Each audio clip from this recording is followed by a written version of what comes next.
So I'm going to get weepy. I'm just going to let you know. I'm kind of emotional. I lead with emotion. I texted Tarana today because I made her a promise that anytime I got the microphone, I would hand it to her. So this is weird for me because I feel like I should be handing it to her. I feel like this should be hers, but I feel so honored, beyond honored. So a year ago today, our days started in 53,000 different ways. October 15th, it was a Sunday. Some of us were at home. Some of us were at work. Some of us were just getting back from a night shift. Some of us went to church that day. Maybe we spent the day with our kids or our friends or our partners or our parents or our coworkers. Maybe some of us spent that day alone. We had different dreams, different worries, different resumes, backgrounds, experiences, and expectations. We may have even passed each other on the street that day without even knowing. But by the next morning, those 53,000 different days, those 53,000 women, those 53,000 different lives had come together in one movement grounded with just two words: Me Too. The words Me Too connected us through our pain, but they also connected us to our power. You know, our predators could always rely on the shield of their privilege, but finally, we had protection too, in the form of each other. I'll never forget where I was that Sunday. And inside my chest, my heart was on fire. It had been a bad week in a very bad year to be a woman in this country. And 2017 started in the worst possible way imaginable. A man who has not only been accused of sexual assault, but bragged about it, became the President of the United States of America. The most powerful man in the country, arguably the world. And then even in the face of our hard-fought resistance, he proceeded to spend the year trying to roll back our rights systematically. By the time October rolled around and the Harvey Weinstein story broke, I was far from the only one who had had enough. And I just kept asking myself, and this I still haven't found the answer, why are people so horrible to women? So I spent that weekend reading article after article about prominent men accused of sexual assault and abuse. And on the one hand, I was glad that these stories were being written, but I didn't like the way they were being told. The predator was always the protagonist. The coverage was always about his life, his career, how much he had to lose, not the women he had hurt, abused, or driven away from a workforce, not the women who had their confidence and sense of security shattered, not the women who had been ripped away from society and their communities, their ideas, their minds lost to us all. And the thing that drove me crazy is that the news made this sound like it was just a Hollywood story or a DC problem. But of course, we're talking about all women. We're talking about women who work in hotels and restaurants and in farms and in hospitals. We're talking about our neighbors. We're talking about our daughters. We're talking about our sisters. We're talking about our mothers. We're talking about our aunts. For many of these women, every single paycheck matters. Hiring an attorney is an expense that's just out of the question, and losing a job is not an option. And even if they do speak up, they run the risk that no one will believe them, or that they could potentially be mocked by the president.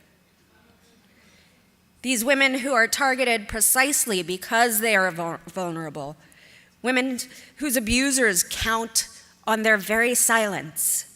And I thought it was time to hear those stories too. So on that Sunday, I got into bed with my children and I watched my daughter sleep. And I wept for her. I vowed that her future would be different. And serendipitously, I got a DM from my friend Charlotte Clymer with this idea, and it was a call to action, first sounded by the amazing Tarana Burke. And it was at once a small act of solidarity and a chance to illustrate the enormous scope of the plague in our society. If you have been sexually harassed or assaulted, reply with me too. The predators already had their platforms. This, I hoped, maybe could be ours. These men who had demanded access to our bodies thought themselves to be untouchable. This, I hoped, would finally be the balance of power.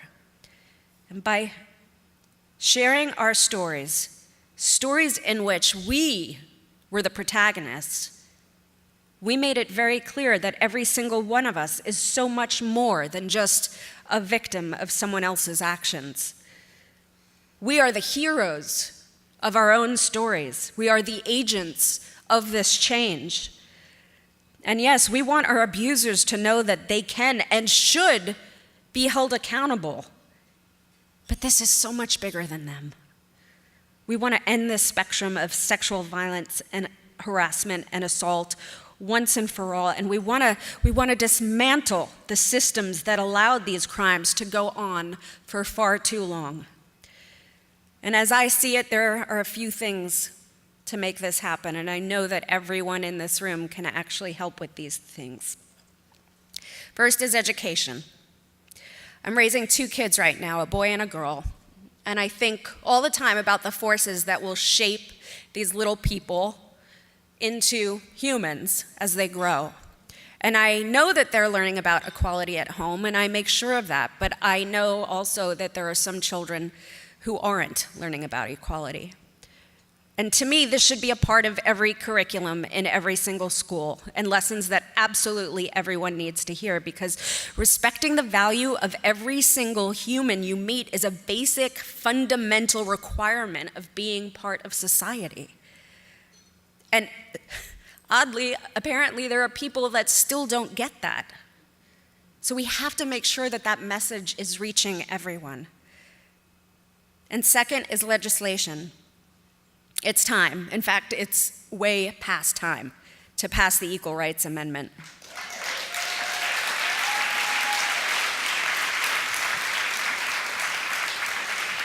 And it's something my friend Congresswoman Maloney, I don't know if she's in the room, has fought so tirelessly for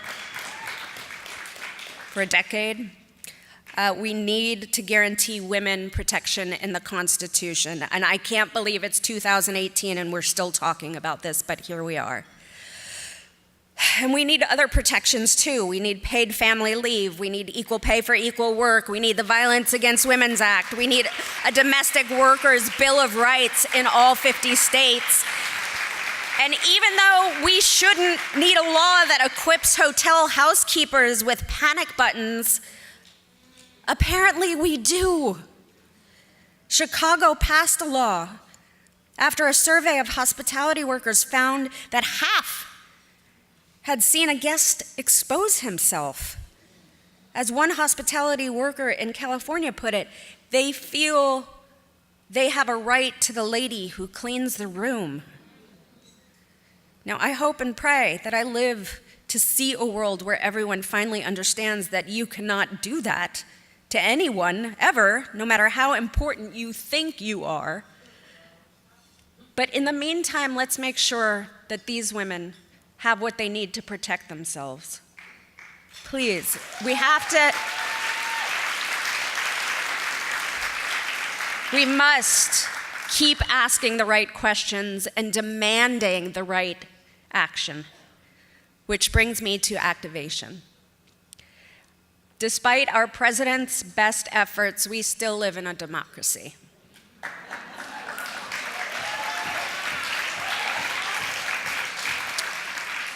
And in a democracy, progress doesn't happen automatically. It requires action and participation.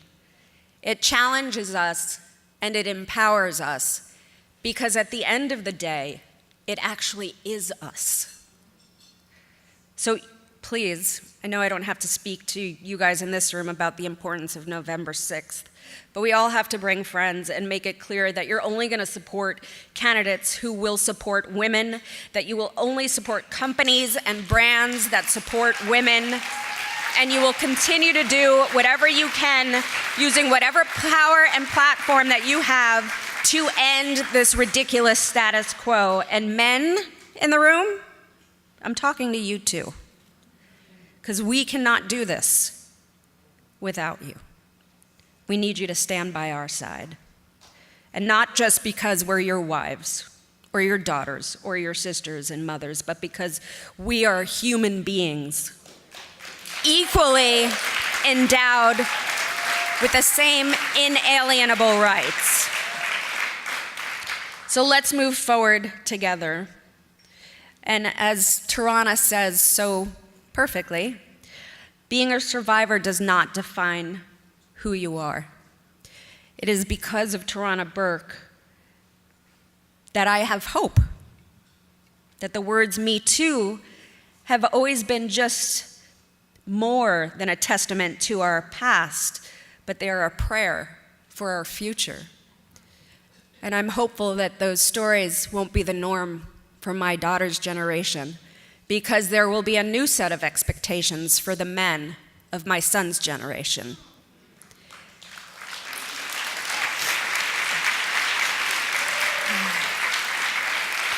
And I'm so hopeful that eventually we'll stop hearing new voices saying those two words together.